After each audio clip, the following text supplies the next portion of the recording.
Raven Callister arrived at Burning Man chasing artistic freedom, but vanished into the desert without a trace. Kyle Marston thought he was documenting the spirit of the festival until his camera captured something far more sinister.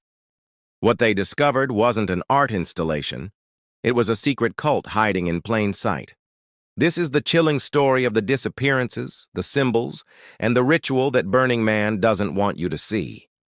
Every year, tens of thousands of people leave behind their ordinary lives to gather in the Nevada desert for one of the most unique events in the world, Burning Man.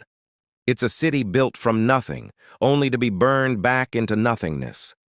It's a place where the rules don't apply, where art, expression, and freedom collide under the scorching sun and star-filled sky.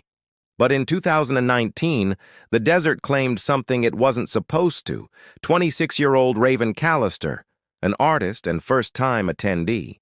She arrived with a small group from Portland, bringing with her a large sculptural piece she had designed specifically for the event. Raven was known for being bold, eccentric, and unafraid of wandering on her own. So when she didn't return to camp that night, her friends didn't worry at first. People at Burning Man often disappear for hours, even days, exploring the landscape or joining new camps. But by the next morning, Raven's bike was still chained up, her water pack untouched, and her sleeping bag undisturbed. Her friends grew increasingly anxious. They asked around other camps, checked medical tents, and searched the immediate area. No one had seen her. By midday, they contacted Black Rock Rangers, the volunteer force responsible for safety at the festival. Soon after, local law enforcement was brought in, but they faced enormous challenges. With over 70,000 people moving constantly across a vast open space with no traditional street system and limited cell service, organizing a search was like trying to catch smoke in the wind. What disturbed the authorities most was that Raven's disappearance wasn't just a simple case of a festival goer getting lost.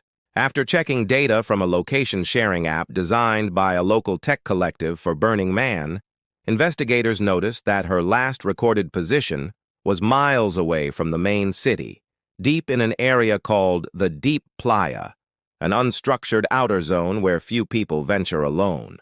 That data was the last digital trace she left behind.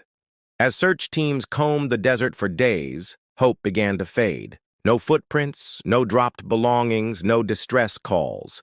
The intense heat and frequent sandstorms only made things worse. But it wasn't just the physical conditions that alarmed officials, it was the silence. No witnesses, no sightings, no noise. It was as if Raven had been swallowed whole by the desert itself. Whispers began to surface. People recalled others who had gone missing in years past, cases that were quietly closed with explanations like drug overdoses, dehydration, or simply getting lost. But none of those people were ever found either. A few online forums lit up with theories about hidden rituals, rogue camps, and strange lights seen after dark in the far corners of the Playa. Most dismissed it all as conspiracy nonsense. But for Raven's friends and family, it was the start of a nightmare. And for the first time in Burning Man's long and storied history, organizers were forced to admit that something may have gone terribly, irreversibly wrong. After the initial shock of Raven Callister's disappearance began to settle, a broader investigation started to take shape. What was initially seen as an isolated incident slowly unraveled into something more disturbing. Detective Marcus Ellis, assigned to the case, wasn't content with the standard explanations that Raven had simply wandered off. Something about the location of her last GPS ping bothered him. It wasn't just remote. It was far beyond the usual zones where attendees would camp or explore. That part of the Deep Playa was known to be inaccessible, with no art installations, no planned events, and nothing marked on any official Burning Man maps.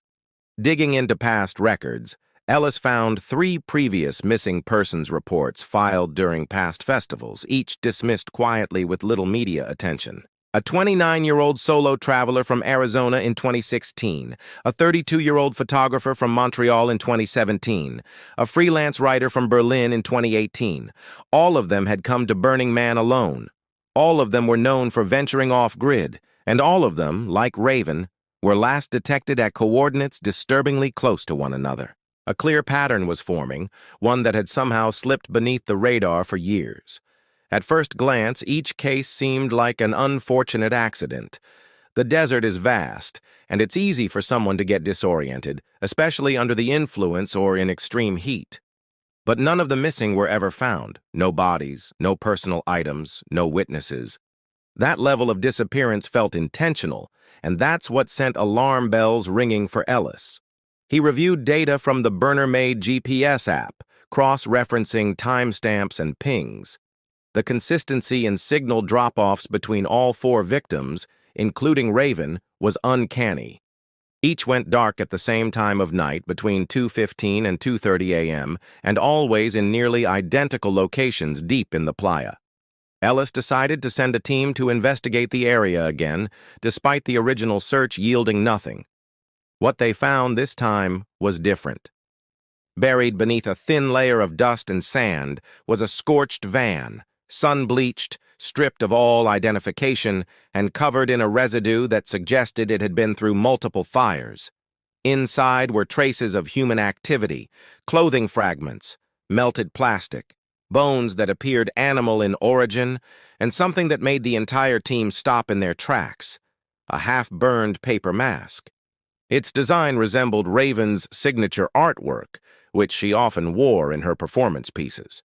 But this one was twisted, altered, like a copy made by someone trying to mimic her style. The area around the van was bizarre. Makeshift poles stuck out of the ground at uneven intervals, each wrapped in scorched cloth and adorned with bits of metal twisted into crude symbols. None of it matched anything that was part of the official Burning Man structures. More unsettling was that none of this had been registered by satellite imagery the week before. It was as if the installation, or whatever it was, had been set up quickly, then abandoned just as fast. The discovery was enough to reopen the old cases, but it also raised an even darker question. Who had created this unmarked zone in the first place? And how had they kept it hidden for so long, in plain sight, just outside the edge of celebration? The burned van and strange objects found in the deep Playa sent a wave of unease through those involved in the investigation. But the most crucial lead came unexpectedly when a former Burning Man attendee named Jonah Fieldman stepped forward. Jonah had attended the festival in 2016, the same year the first person on Detective Ellis's list had gone missing. He wasn't a witness to anything specific related to Raven, but he carried a story that had haunted him for years. Jonah had camped with a small off-grid group he stumbled upon while exploring the edges of Black Rock City. They called themselves the Ascended. At first, Jonah thought it was just another eccentric art collective. They dressed in robes, spoke in strange metaphors, and kept mostly to themselves. Their camp had no name on the official map, and they didn't participate in the usual social gatherings. They told Jonah they were seeking the real burn, something more meaningful than the spectacle everyone else was chasing. One night, Jonah was invited to witness a private ritual. The group gathered in a wide circle under moonlight, surrounded by makeshift sculptures made of wire, bone, and sand. They lit small fires, chanted quietly, and dropped objects into a pit in the center. Jonah noticed the objects were personal: locks of hair, torn photographs, and what looked like scraps of clothing. The ceremony was eerie but seemed harmless, until a woman from the group walked into the center, dropped to her knees, and began sobbing uncontrollably. The others stood in silence as she removed her mask and tossed it into the flames. The next morning, the entire camp was gone. Every tent, every sculpture, even the fire pit, all disappeared. Jonah was left alone, confused, and deeply unsettled. He didn't report it at the time, thinking it was some elaborate art experience. But when he saw the images of the mask recovered from the burned van in the news, something inside him snapped. It was nearly identical to the masks worn by the group he'd camped with. Jonah described another item found at the scene, a bone talisman with carvings. He had seen the same ones around the necks of the Ascended members. This piece of evidence tied Raven's disappearance not only to a specific group, but possibly to a ritualistic pattern that had existed for years. Ellis took Jonah's claims seriously and dug deeper into unofficial Burning Man forums and satellite archives. With the help of a technician, he analyzed drone footage from several past festivals. Frame by frame, they uncovered anomalies, unregistered gatherings far from the main city grid, always after midnight. Small groups forming geometric patterns around fires, shadows moving across the desert without flashlights, and symbols etched into the ground. None of it was part of any known theme camp or art collective. It was as if an entirely different version of Burning Man existed just outside the boundaries of recognition, hiding in plain sight. Each frame brought the story closer to something sinister. The evidence pointed not to isolated accidents, but to an ongoing, concealed activity, ritualistic, deliberate, and disturbingly organized. For the first time, the authorities realized they weren't chasing a missing person. They were tracing the outline of a hidden subculture that had existed undetected for years. The case shifted from mysterious to horrifying when a search team, retracing the old GPS data from the previous disappearances, stumbled upon human remains. The body, discovered a mile from where Raven's signal had last been recorded, was so severely decomposed that only a partial skeleton remained. Forensic tests confirmed the identity. Kyle Marston, the photographer who vanished in 2017. It was the first confirmed death among the missing festival goers. Near the shallow grave, partially buried in sand and ash, were more clues, each more unsettling than the last. A weather-damaged camcorder was recovered, its battery long dead but its memory card intact. The footage was grainy, most of it unusable, but a few chilling frames stood out. Kyle had filmed himself in the days leading up to his disappearance. In one video, he nervously described being followed by someone wearing a burlap mask. He mentioned a group that had invited him to a shadow burn, something secret and off-limits. The last recording, taken at night, showed flickering firelight and several hooded figures circling a wooden structure, something that looked disturbingly similar to the Burning Man effigy but much cruder, more primitive, and hidden far from the main event.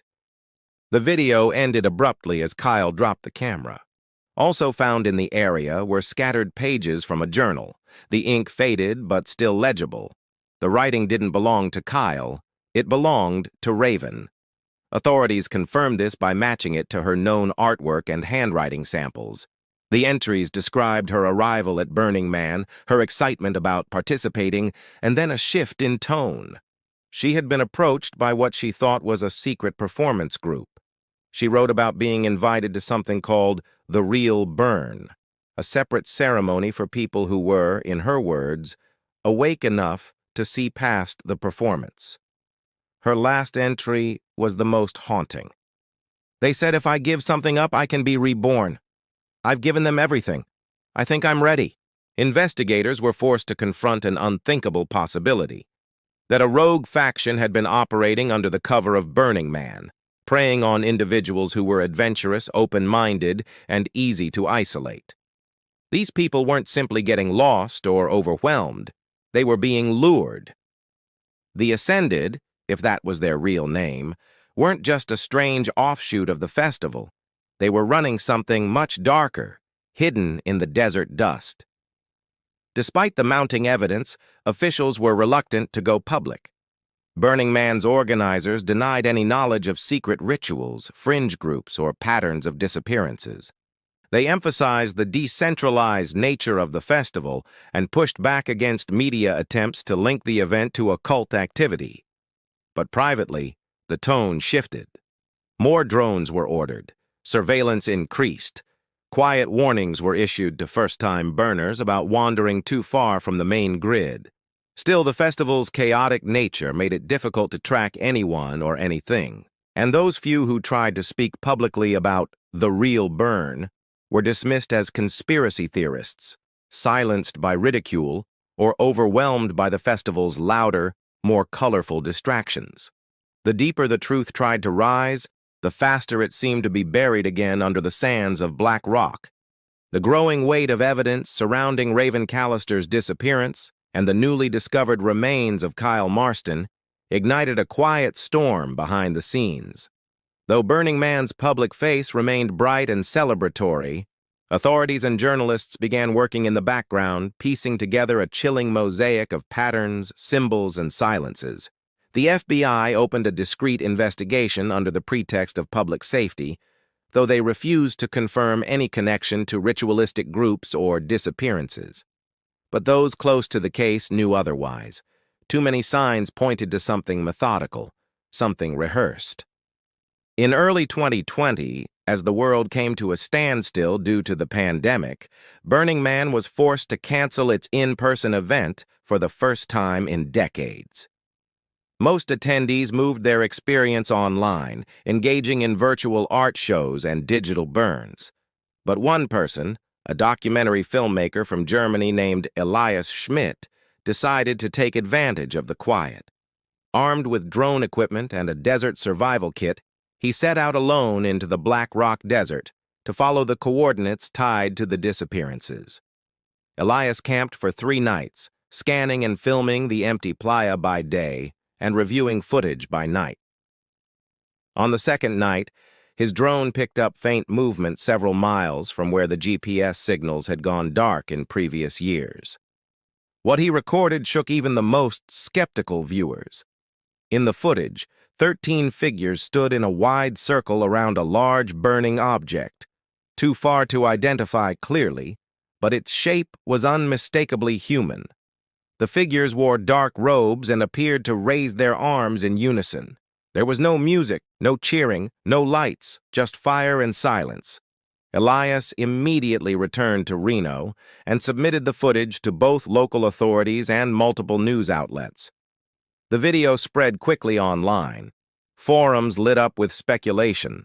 Theories ranged from extremist cults to rogue art collectives performing death plays as twisted performance art.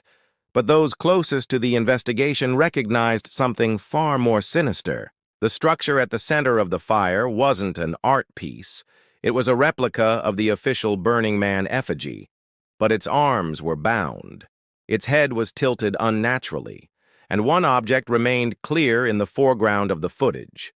A bone talisman, half buried in the sand, nearly identical to the ones recovered from the burned van and described by Jonah Fieldman years earlier. Authorities returned to the area within 48 hours, but the site had once again been erased. No footprints, no ash, no figures. Only wind-swept dunes and silence. Elias's footage remained the only trace of the ritual. To this day, Raven Callister's body has never been found. But every year since, something strange happens. During the week of the festival, the same GPS tracking app that marked Raven's final coordinates sends out a signal. A single ping, always at 2:17 a.m., from the exact same spot. It lasts exactly 7 minutes, then it goes silent. Organizers continue to deny any connection between the festival and the disappearances. But for those who remember the missing, the real question is no longer what happened to Raven, but whether the real burn ever stopped.